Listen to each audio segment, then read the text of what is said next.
Trace le contour de ton patron de base comme tu as appris à le faire dans le patronage femme. Commence par élargir les côtés du devant et du dos d'1 centimètre. Comme je te l'ai déjà montré aussi, bascule la pince bretelle à 4 cm sous l'aisselle. Place un point à 3 cm depuis l'encolure et rejoins l'emmanchure comme ceci avec un arrondi. Depuis le même point, pose un repère à environ 7 cm et un autre ici à 3 cm.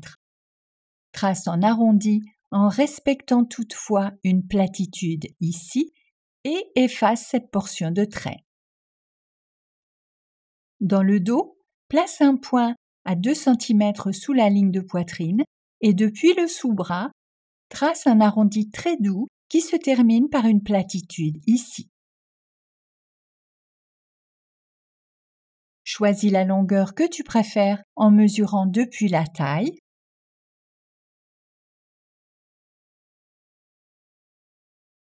Tu peux utiliser la même dentelle que la robe, car celle-ci est généralement suffisamment étirable pour former le biais et épouser les arrondis. La bordure au niveau de l'encolure devant a simplement la même longueur que l'encolure.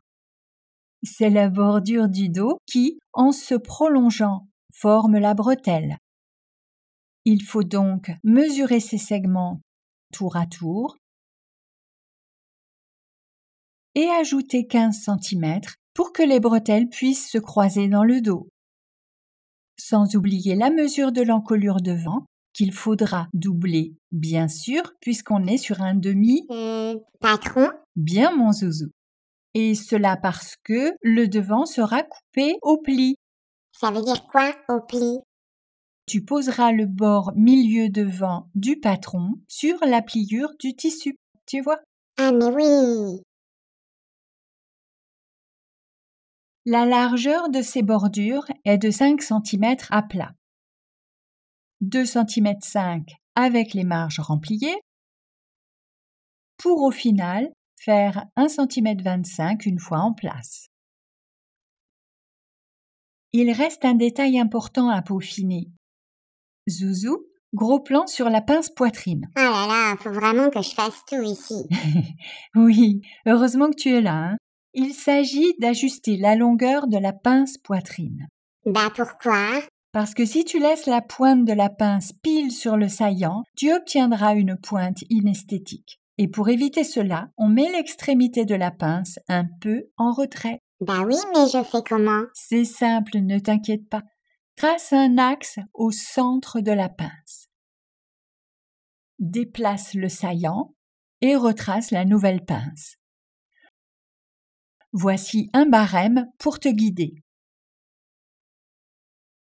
Tu devrais obtenir un patron tel que celui-ci pour la robe. Et la doublure, alors?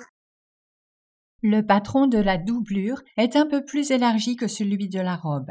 Reproduis le contour du patron de la robe sur une feuille. Pose un point à 10 cm au-dessus de la taille des deux côtés.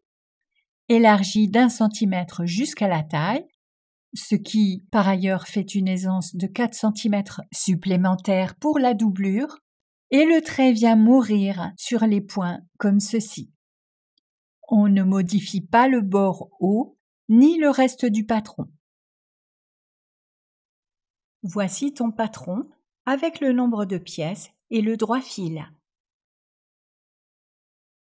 Ce patron ne comprend aucune marge de couture. Il faudra donc ajouter 1 cm au côté de la robe, 1 cm au milieu dos, pas d'ourlet si le tissu dentelle est festonné. Oui, mais s'il n'est pas festonné. Dans ce cas, ajoute le ruban de dentelle avant toute chose afin de traiter le tissu comme un tissu déjà festonné.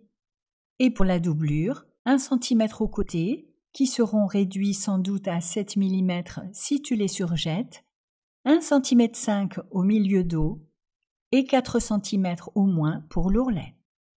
Voilà, tu as terminé.